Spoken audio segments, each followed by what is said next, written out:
La guerra secreta, la conexión mafiosa.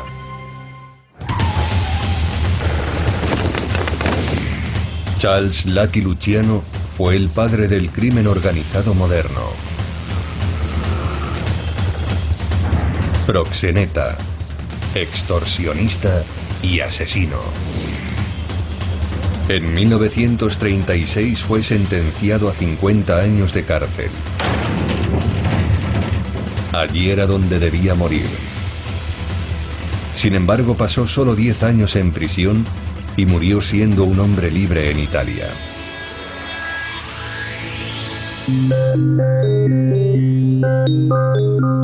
Detrás de este vuelco de la fortuna se oculta una de las colaboraciones más singulares de la Segunda Guerra Mundial, entre el ejército estadounidense y un gángster convicto.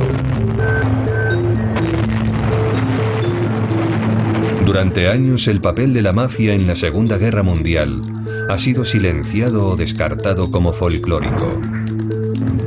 Pero nuevas y sorprendentes pruebas demuestran que el gobierno de los Estados Unidos y la mafia trabajaron juntos para ganar la guerra. He encontrado informes, documentos archivados, que demuestran que Luciano firmó un acuerdo secreto con el gobierno de los Estados Unidos. Esta relación secreta entre el gobierno y la mafia se mantuvo desde la Batalla del Atlántico hasta la invasión aliada de Italia. Al final, ambos verían cumplidos sus deseos. Los Estados Unidos lograrían la victoria. Y Luciano y la mafia aumentarían su poder.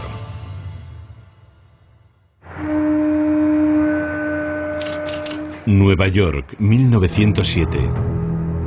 En 1907, uno de los más singulares héroes de guerra americanos llegaba a la ciudad de Nueva York. Charles Luciano era un inmigrante italiano destinado a convertirse en el jefe supremo de la mafia. Ya en sus primeros años, Luciano era diferente a los demás niños. El biógrafo Tim Newark ha pasado 7 años estudiando su vida. Luciano quería vivir intensamente. Sabía que no podía conformarse con una vida normal.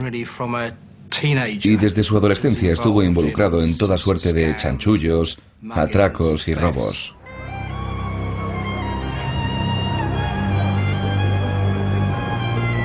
En los suburbios del Lower East Side, Luciano se ganó enseguida una reputación como camorrista y ladrón de poca monta. Y empezó a entablar algunos contactos útiles. Luciano conseguía dinero pegando a otros niños cuando iban camino del colegio.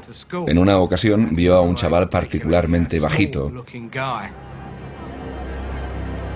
Se acercó a él y le pidió dinero, pero había elegido al tipo equivocado. Era el joven Meyer Lansky. Judío polaco, Meyer Lansky era tan duro como el propio Luciano. Meyer Lansky no se dejó intimidar por Luciano y le dijo más o menos que se fuera al carajo. Y Luciano quedó realmente impresionado por la forma de actuar de aquel pequeñajo. El propio Luciano recordaría aquel encuentro años más tarde. Yo le sacaba la cabeza a aquel enano, pero él me miró sin parpadear, con una expresión de absoluto desafío. Me eché a reír. Le di una palmada en el hombro y le dije: «Está bien, tienes protección gratis». Él se apartó y exclamó: «Métete tu protección por el culo, no la necesito». Y créanme, no la necesitaba. Aquello fue el principio de una de las sociedades más lucrativas del crimen organizado de Nueva York. En 1920, el Congreso de los Estados Unidos prohibió el consumo de alcohol. Comenzó la prohibición y se produjo la reacción.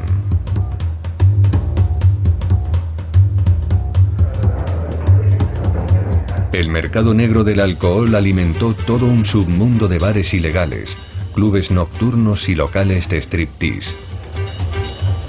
Era exactamente lo que necesitaba un ambicioso joven que buscaba labrarse un nombre.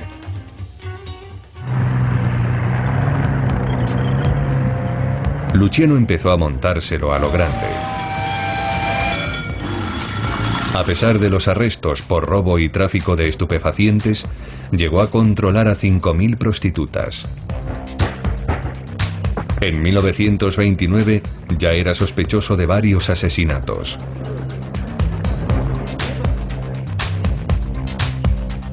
Su éxito llamó la atención de una organización que empezaba a prosperar en los bajos fondos, la mafia.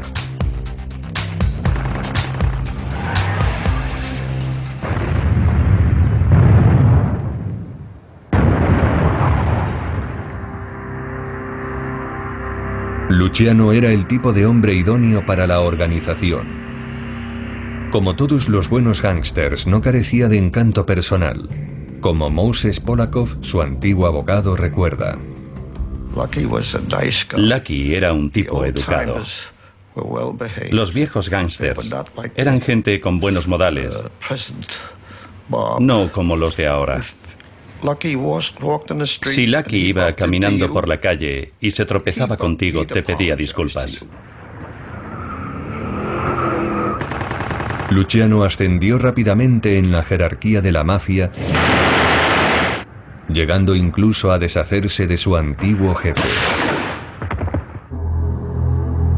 Esperó en el servicio de un restaurante mientras ejecutaban por órdenes suyas a Joe Masseria. Luego tranquilamente llamó a la policía. En 1932 se había convertido en el jefe de jefes de la mafia. Dominaba por completo el negocio de la droga, la prostitución, el juego y el negocio de la protección en Nueva York. Ya entonces era conocido como Lucky, afortunado por haber sobrevivido a un atentado. En 1934 el alcalde de Nueva York, Flores LaGuardia, Acabo de asumir el cargo de alcalde de la ciudad de Nueva York. Nombró a Luciano enemigo público número 1.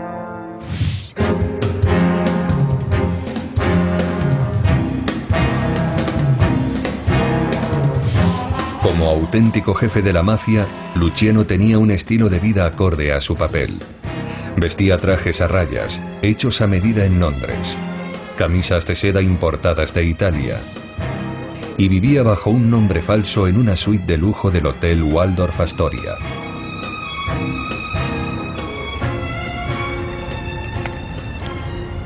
Pero en 1936 su suerte se agotó. A pesar de las advertencias de su amigo y colega Meyer Lansky, Luciano no pudo resistirse a la tentación de la fama. Luciano empezó a alternar con gente poderosa e importante de la alta sociedad. Incluso salía con estrellas de cine. Se estaba convirtiendo en alguien muy conocido, justo en lo que Lansky le había advertido que no debía convertirse. Ese fue su error. Luciano llamó la atención de un peligroso adversario, un hombre con una ambición equiparable a la suya. Estamos limpiando de gángsters la ciudad de Nueva York. En 2 años hemos demostrado que los neoyorquinos pueden ser liberados de las garras de la mafia. El fiscal especial de Nueva York, Thomas Dewey, estaba decidido a erradicar a la mafia y a aplastar a sus criminales. La mafia no está y nunca ha estado por encima de la ley. El auténtico problema es eliminar su influencia en la política. Dewey tenía a Luciano en su punto de mira. Thomas Dewey veía en él la figura a la que había que derribar. En aquel momento, Luciano fue víctima de su propio éxito. Dewey estaba esperando a que Luciano tuviese un descuido, y en 1936 por fin lo tuvo. Le informaron de que Luciano estaba involucrado en el negocio del sexo, de que dirigía las redes de prostitución en Nueva York.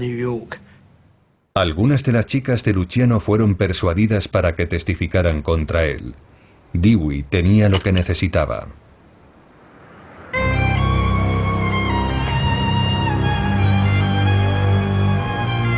Luciano fue detenido. El 11 de mayo de 1936, en Manhattan, Lucky fue conducido esposado a la Corte Suprema del Estado.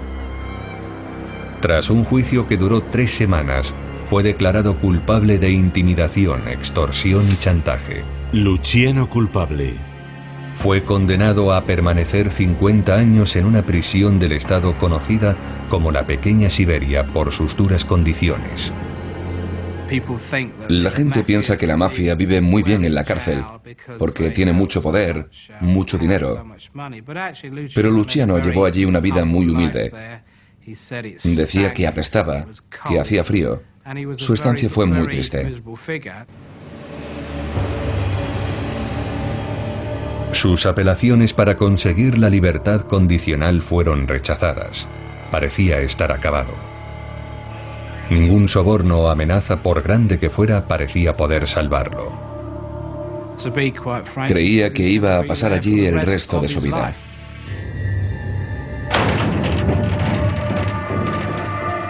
Y entonces llegó una inesperada oportunidad de salvación.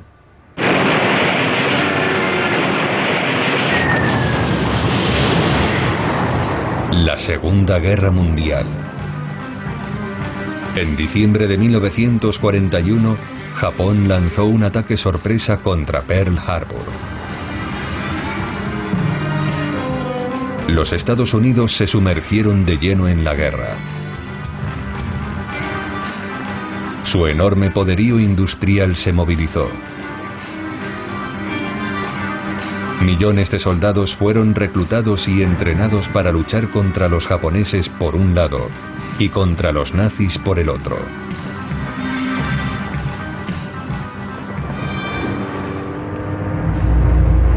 Los Estados Unidos se unieron también a la batalla del Atlántico.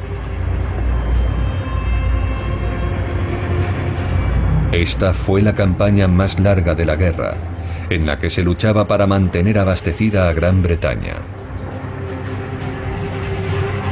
Sus necesidades semanales superaban el 1.000.000 de toneladas.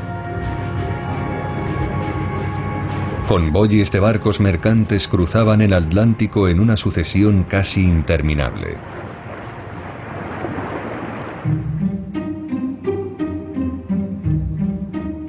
Los muelles de Nueva York representaron un papel crucial.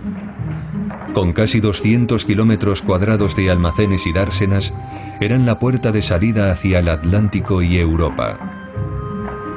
Pero desde su entrada en la guerra, los barcos que salían de Nueva York eran atacados.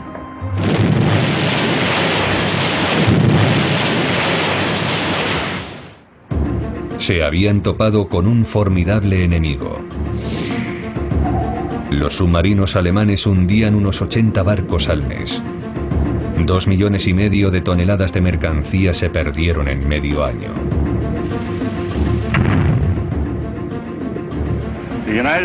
La Marina de los Estados Unidos está luchando en la guerra más importante de nuestra historia, con toda la fuerza de sus armas, aviones, barcos y hombres. La tarea a realizar es colosal y apenas ha comenzado. Los oficiales de la inteligencia naval estaban convencidos de una cosa: de que espías alemanes infiltrados en los muelles enviaban señales a los submarinos que aguardaban en alta mar. Había que identificarlos. El problema era que los muelles eran inaccesibles. Eran territorio de la mafia. Y estaban controlados por hombres que trabajaban para el jefe supremo, Lucky Luciano. Incluso desde la cárcel, Luciano mantenía el control absoluto. Los muelles eran una comunidad cerrada casi imposible de penetrar para los agentes de los Estados Unidos. Sus intentos para obtener información no impresionaron a la mafia, como Meyer Lansky recordaba en sus memorias. En Nueva York, todo el mundo se reía de los agentes de la Marina. Se acercaban a los hombres que trabajaban en los muelles, hablando por la comisura de los labios, como habían visto en las películas, preguntando por espías.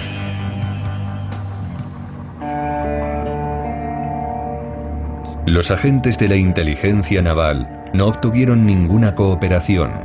Nadie en los muelles abriría la boca sin la aprobación de Luciano. Y Luciano no lo aprobaba. Desde la cárcel vio la oportunidad de llegar a un acuerdo. Sabía que el gobierno de los Estados Unidos le necesitaba. Simplemente había que convencerles de cuánto lo necesitaban. Y el 19 de febrero de 1942 ocurrió algo que determinaría exactamente eso. El Normandí, 139 travesías transatlánticas. En el muelle 88 del puerto de Nueva York estaba amarrado el Normandí, un crucero de lujo francés que había sido el predilecto de estrellas de cine y celebridades. Tras la capitulación francesa fue requisado por el ejército de los Estados Unidos, que lo estaba transformando en un transportador de tropas.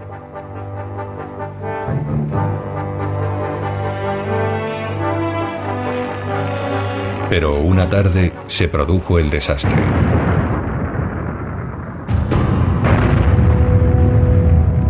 El Normandí se incendió. Los vehículos de emergencia acudieron rápidamente al lugar.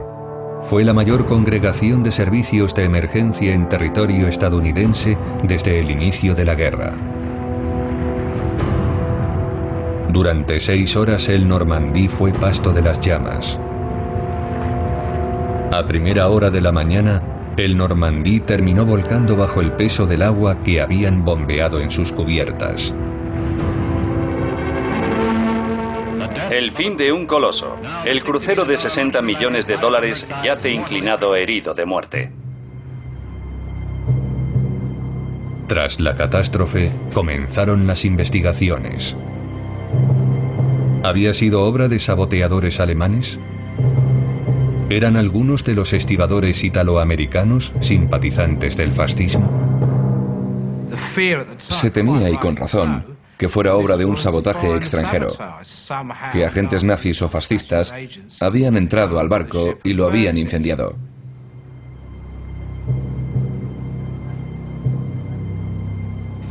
El FBI había estado persiguiendo a espías que operaban en los Estados Unidos desde los años 30. La batalla contra los agentes alemanes y fascistas tuvo una amplia divulgación. La obsesión por aquellos enemigos que operaban en casa era cada vez mayor. A nadie sorprendió que fueran los principales sospechosos en el incendio del Normandí. Se busca saboteador alemán. El acontecimiento permaneció envuelto en el misterio hasta que Luciano hizo una cáustica declaración. Declaró que sus hombres habían sido los responsables del incendio del Normandí, que todo había sido obra de uno de sus esbirros, Albert Anastasia. En un libro que aseguraba estar basado en sus confesiones directas, Luciano explicó: Albert imaginó que si al Normandí le ocurría algo, todo el mundo se cagaría en los pantalones. Fue una gran idea, así que comuniqué a Albert que se ocupase de ello.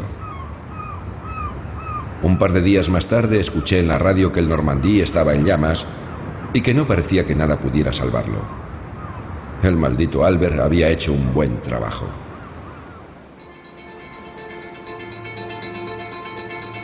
La versión de Luciano no se correspondía con la versión oficial de los hechos. El gobierno de los Estados Unidos había llegado a una conclusión diferente. El Normandí había sido víctima de un desafortunado accidente. Se decidió que el fuego había sido provocado por las perniciosas chispas del soplete de un trabajador. El caso quedó supuestamente cerrado. Sin embargo, el desastre del Normandí constituiría el comienzo de una de las relaciones más peculiares de la Segunda Guerra Mundial.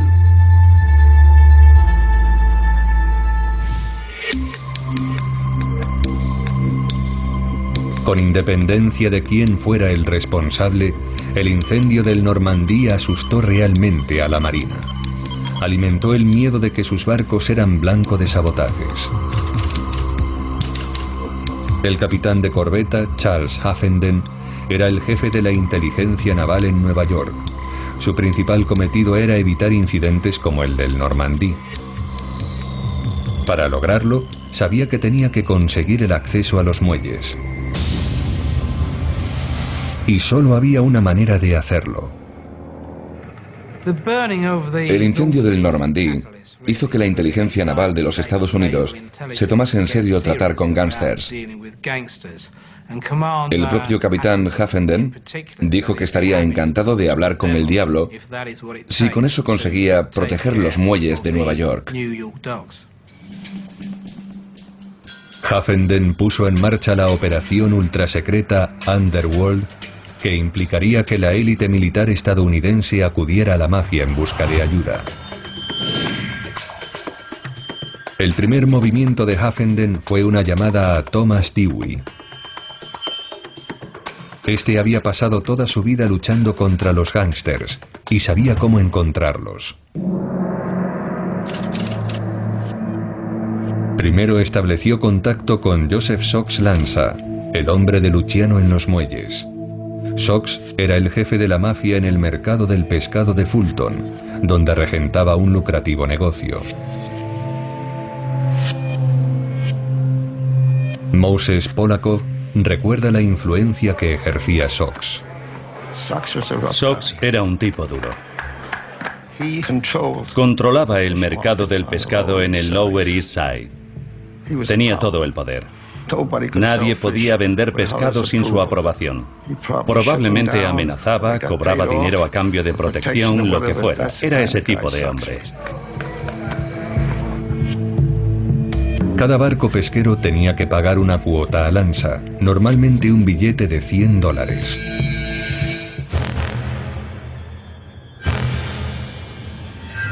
Los oficiales de los Estados Unidos se reunieron con Lanza en secreto y llegaron a un acuerdo. Él prometió que sus pescadores mantendrían los ojos abiertos en los muelles, pero tenía malas noticias.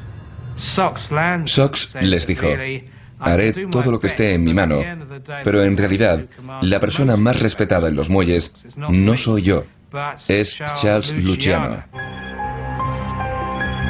Era inevitable. La inteligencia estadounidense tendría que tratar con el enemigo público número 1, que estaba cumpliendo su 6º año en prisión. Luciano les había hecho morder el anzuelo. Más tarde diría: Haffenden no sabía nada de lo que estaba ocurriendo. Lo único que hacía era estar allí con la boca abierta, rezando para que yo dijera que sí y le ayudase. Tim Newark ha descubierto pruebas contundentes sobre cuánto necesitaba Haffenden esa colaboración en una declaración de Meyer Lansky para el informe Herlands, una investigación de posguerra sobre la relación entre el ejército estadounidense y la mafia. Tenemos aquí una declaración de Lansky en la que dice que el gobierno tenía miedo al sabotaje. Esa es su frase. Que su mayor preocupación eran los barcos y los italianos que trabajaban en los muelles, por lo que sería deseable involucrar a algunos italianos prominentes. Y esa fue la razón por la que apareció el nombre de Charlie Luciano. La pregunta era: ¿quién podía ayudarles a ganarse la confianza de Luciano? Había un contacto que podría resultar útil. Lansky, el viejo amigo de Luciano, era un judío orgulloso de su identidad que odiaba a los nazis y que se había opuesto abiertamente al Bund, una organización antisemita pro-nazi cuyos actos imitaban a los de Hitler.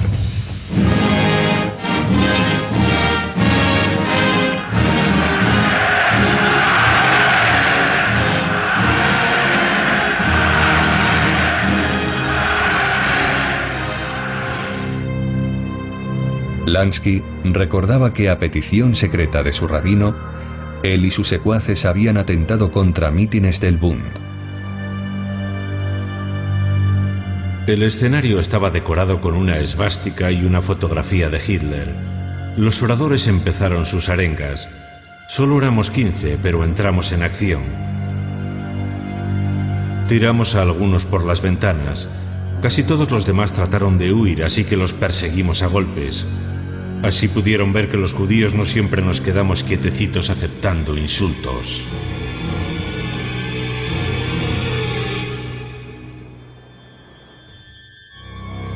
Lansky era un gángster con el que una nación en guerra con los nazis podía hacer negocios, así que declaró que vería qué podía hacer para ayudar.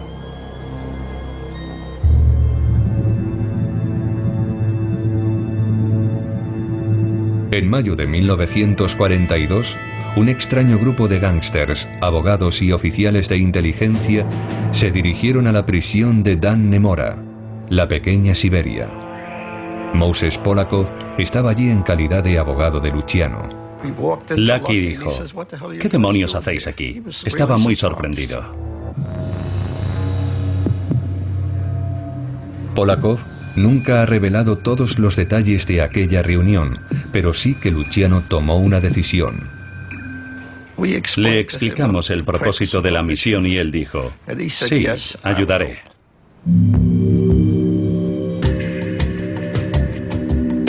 Con la bendición de Luciano, la mafia hizo correr la voz de que quería que los trabajadores portuarios se unieran al esfuerzo de la guerra. El mensaje de la mafia era claro: no se quemarán más barcos.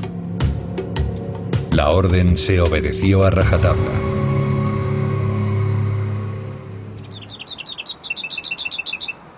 Lucky Luciano fue trasladado de la pequeña Siberia a la prisión de Great Meadow, una de las más suaves del sistema penal estadounidense.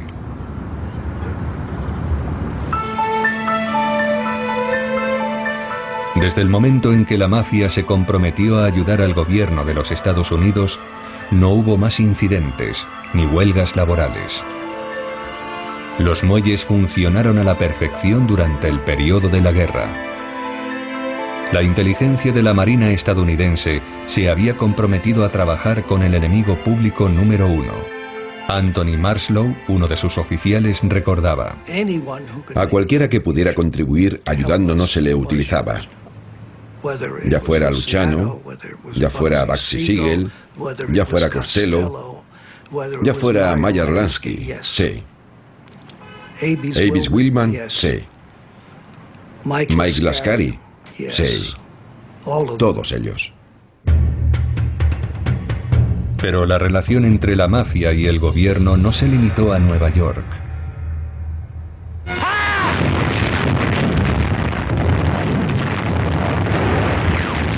La guerra se estaba intensificando. Las fuerzas aliadas estaban ganando en el norte de África. El mariscal de campo alemán Rommel estaba atrapado. El general británico Montgomery avanzaba desde el este. Y un ejército comandado por el general Eisenhower atacaba por el oeste. Tras una dura batalla, los ejércitos de Alemania e Italia fueron expulsados del norte de África. Churchill, el primer ministro británico y los generales estadounidenses Marshall y Eisenhower decidieron que una invasión de Europa ya era posible. La primera parte del plan sería atacar la isla de Sicilia. Otra oportunidad estaba a punto de presentarse en el camino de Luciano.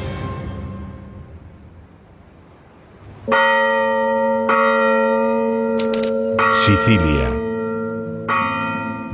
Lucky Luciano había nacido en Sicilia. Era también la cuna de la mafia. La tradición, el código de conducta de la mafia, se había convertido para los sicilianos en una forma de protegerse contra la explotación extranjera. Los sicilianos no solo se protegían por seguridad, sino también por justicia.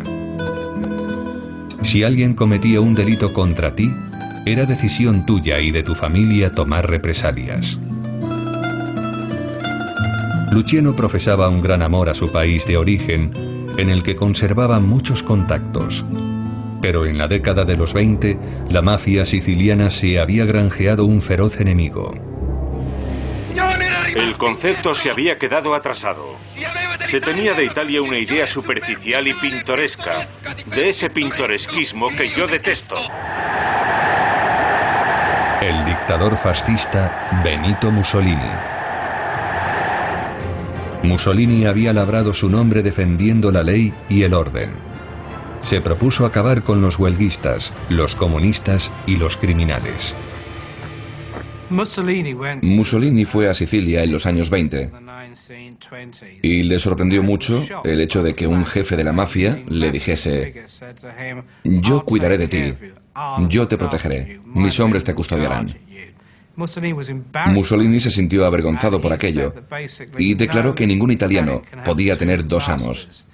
Él quería ser el único amo, no que lo fuera la mafia. Nosotros, al contrario, deseamos y queremos la victoria de Franco. Mussolini envió a sus camisas negras y declaró la guerra a la mafia siciliana, purgando ciudades y pueblos. Entre 1927 y 1929, cientos de miembros de la mafia fueron encarcelados. A mediados de los 30, la mafia en Sicilia vivía en la clandestinidad. Y a Luciano, recluido en la prisión de Great Meadow, no le gustaba aquella situación. Estaba decidido a que la mafia volviera a florecer en su madre patria, y tal vez esta iba a ser su oportunidad.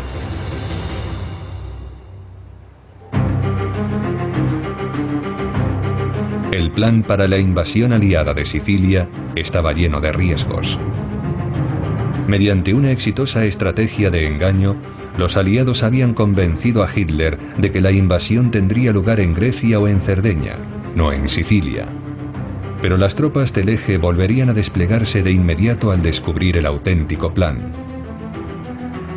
La única forma de penetrar rápidamente en Sicilia era mediante desembarcos anfibios, durante los cuales las tropas eran muy vulnerables.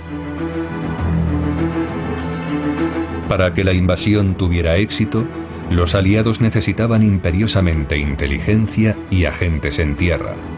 Una vez más, solo había un lugar donde encontrar ambas cosas. La inteligencia naval de los Estados Unidos, al haber tenido éxito tras llegar a un acuerdo con Luciano para que se ocupase de los muelles, pensó que tal vez podría dar un paso más y que Luciano y la mafia podrían ayudarles en la invasión. Haffenden recurrió a sus contactos en los bajos fondos. Quería información sobre Sicilia y reclutó a Meyer Lansky para que le ayudase.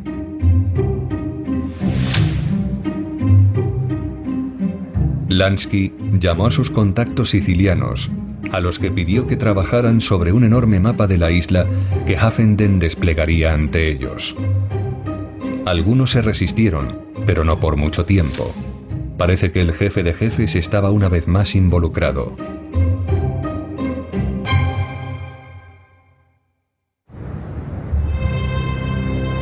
Luciano había solicitado la ayuda de su hombre duro, Joe Adonis, cuya misión era animar a la gente a compartir información, como Lansky explica en sus memorias.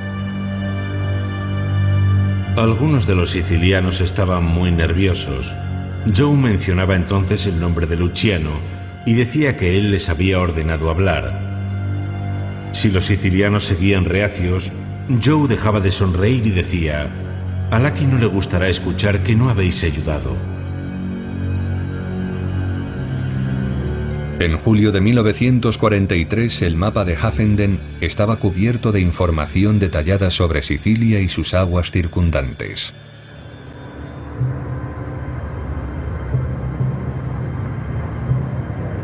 Durante los preparativos finales de la Operación Husky, Luciano propuso llevar aún más lejos su participación en el esfuerzo de guerra de los Estados Unidos. y pidió a Lansky que expusiese su idea. El plan de Lucky me pareció bastante disparatado. Quería unirse al ejército invasor. Dijo que su presencia garantizaría la cooperación siciliana y que estaba preparado para lanzarse en paracaídas sobre la isla.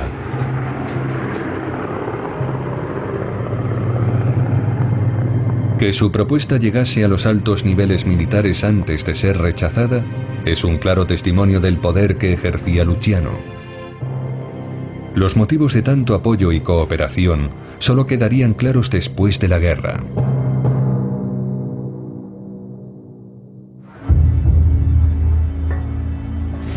Armados con la información detallada obtenida de la mafia, los Estados Unidos estaban preparados para la invasión. El 9 de julio de 1943 comenzó la Operación Husky.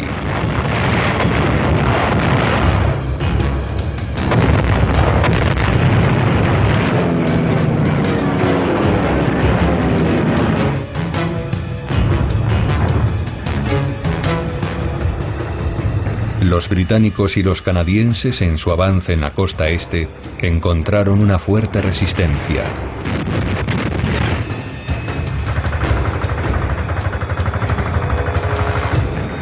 Cada ciudad debía ser tomada por asalto.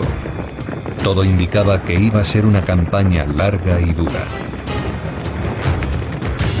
Por el contrario, el séptimo ejército estadounidense del general Patton parecía tenerlo fácil. El teniente estadounidense Paul Alfieri formaba parte de uno de los primeros equipos de inteligencia que llegaron al puerto de Licata. A su llegada fue recibido de inmediato por un joven siciliano enormemente servicial. Este llevó a Alfieri al escondite secreto del Comando Naval Italiano, en una villa de vacaciones junto a la playa, y le proporcionó pistoleros para que le ayudasen a atacarla.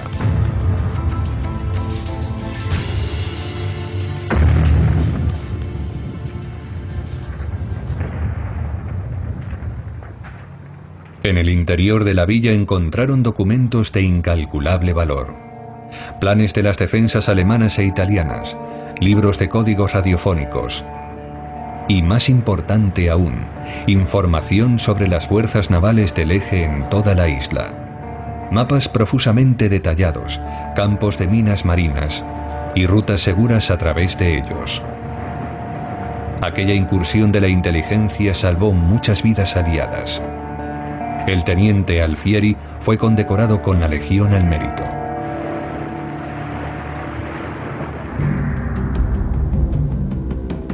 Más tarde se supo que el siciliano que había ayudado a Alfieri era un mafioso que debía su vida a Lucky Luciano.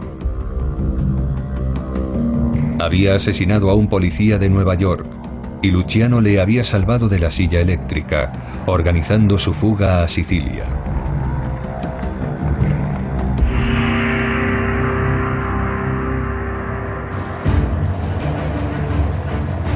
En solo 2 semanas, el ejército estadounidense había asegurado por completo la costa occidental de la isla. Los informes oficiales lo atribuyeron a la eficiencia de las tropas estadounidenses, como hizo el fotógrafo Herbert White. Nuestros barcos de guerra eran increíbles. Destruyeron todos los nidos de ametralladoras que había en la costa. Fue un auténtico espectáculo ver desembarcar vehículos, artillería y suministros con una eficacia digna de una línea de montaje en una fábrica de Detroit.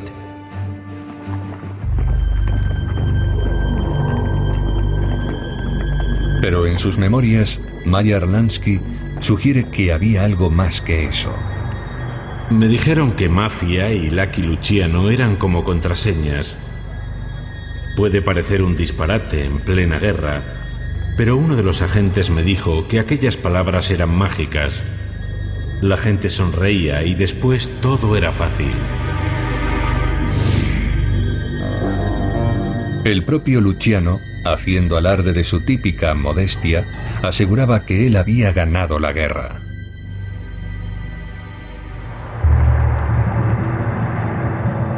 Puede que nunca sepamos en qué medida influyó la mafia en la liberación de Sicilia. Pero Tim Newark ha encontrado incluso documentos oficiales que confirman que la mafia formó parte de la estrategia estadounidense. Descubrí que el ejército de los Estados Unidos había elaborado un informe destinado a los jefes de Estado Mayor, incluido Eisenhower, que estos habrían leído. Y lo que se decía en aquel documento es que deberían establecer contacto con líderes de grupos separatistas y también de grupos radicales. Y se mencionaba a la mafia. Este descubrimiento podría sugerir un nivel de colaboración que ni siquiera el propio Luciano reconoció jamás. Es incluso más escandaloso. Se dice que deberían proporcionarles armas, pistolas y dejar que la mafia volara puentes y destruyese carreteras. No hay nada que confirme que aquel plan de acción se llevara a cabo. Pero sí sabemos que la cooperación de la mafia no se conseguía sin pagar un precio.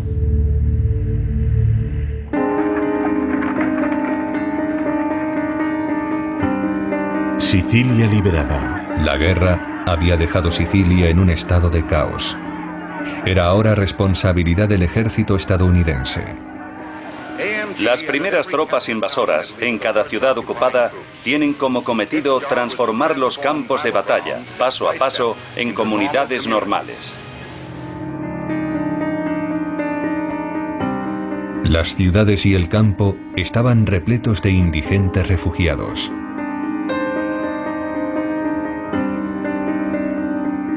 Para mantener el control, los oficiales estadounidenses no tuvieron más remedio que sustituir a los alcaldes fascistas por jefes mafiosos. Cuando los fascistas fueron expulsados de Sicilia, se produjo un vacío de poder. Y quienes parecían las mejores figuras para tomar el poder eran aquellos que habían sido antifascistas. Muchos eran figuras de la mafia local que se hicieron con las alcaldías de los pueblos. Un nuevo alcalde jura su cargo. Ahora no solo es responsable ante nosotros, sino ante su propia gente. Bajo el pretexto de ser víctimas del fascismo, los miembros de la mafia encarcelados durante el régimen de Mussolini fueron liberados de las cárceles italianas.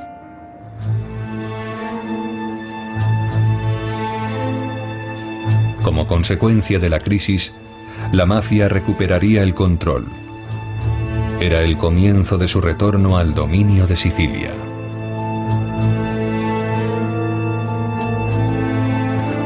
El oficial de inteligencia estadounidense, Joseph Russo, fue testigo de su rápido regreso al poder. Lo primero que hice fue empezar a buscar a los malavita, los criminales malavita. Y resultó que la mayoría eran mafiosos y muy importantes. Llegaron a ser muy importantes y no les llevó mucho tiempo volver a consolidar su solidaridad como banda. Algunos ponen en duda la aseveración de Luciano, yo he ganado la guerra, y puede que tengan razón. Después de todo, Luciano era un hombre que había sido condenado por perjurio. Pero la historia de que el gobierno había llegado a un acuerdo con Lucky Luciano y sus socios criminales fue considerada digna de ser investigada en 1954. Fue aquello lo que dio lugar al informe oficial Herlands. Este afirma claramente que el incendio del Normandí fue un factor clave en la estrategia naval estadounidense. Aunque no llega a establecer un vínculo directo con la mafia. También afirma con claridad que la inteligencia naval estadounidense no tenía dudas en cuanto a la moralidad de llegar a acuerdos con criminales conocidos. Después de todo, la nación luchaba por su supervivencia. Recurrir a los informadores con independencia de su procedencia no solo es deseable, sino necesario cuando la nación lucha por su existencia. El objetivo de ese tipo de inteligencia es prevenir y debe emplear todos y cada uno de los medios. Y en estos incluyo a los llamados bajos fondos. Y en lo que concierne a la invasión de Sicilia, el informe afirma: numerosos sicilianos fueron reclutados para proporcionar información sobre el terreno, puertos, etc. de Sicilia con vistas a la invasión aliada. Los informadores proporcionaron nombres de nativos sicilianos amistosos e incluso de personalidades de la mafia que se utilizaron en la campaña siciliana.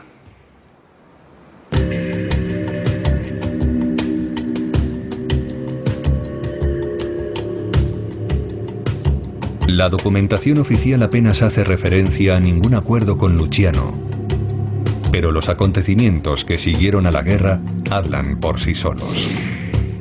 En 1946, el proxeneta, extorsionador y asesino convicto, Lucky Luciano, fue liberado de la cárcel. Cumplió solamente 10 años de una condena de 50. La única condición fue que abandonara los Estados Unidos.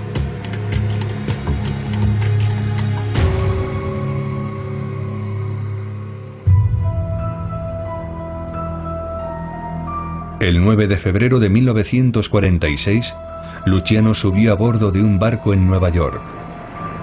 Maya Arlansky y Frank Costello fueron a despedirlo. Luciano se puso al día rápidamente, operando primero desde Cuba y luego desde Italia. Pronto estuvo de vuelta en los negocios. Con Sicilia de nuevo bajo el control de la mafia, fortaleció sus lazos criminales a través del Atlántico y expandió la influencia de la mafia neoyorquina.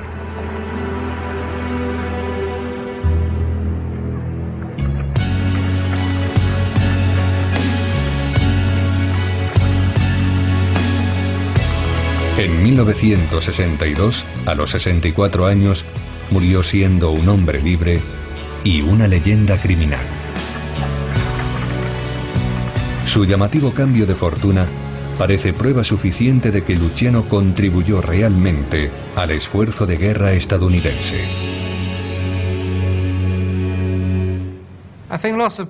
Mucha gente piensa que la historia de la mafia y Lucky Luciano, involucrados en la Segunda Guerra Mundial y ayudando al gobierno de los Estados Unidos a lograr la victoria, es un mito. Pero no lo es. Es un hecho que Luciano llegó a un acuerdo secreto con ellos, que fue de una gran ayuda.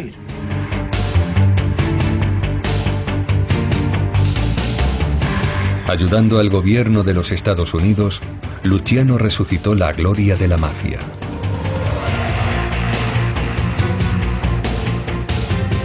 Y trazó la senda para su dominio del crimen organizado en el mundo entero.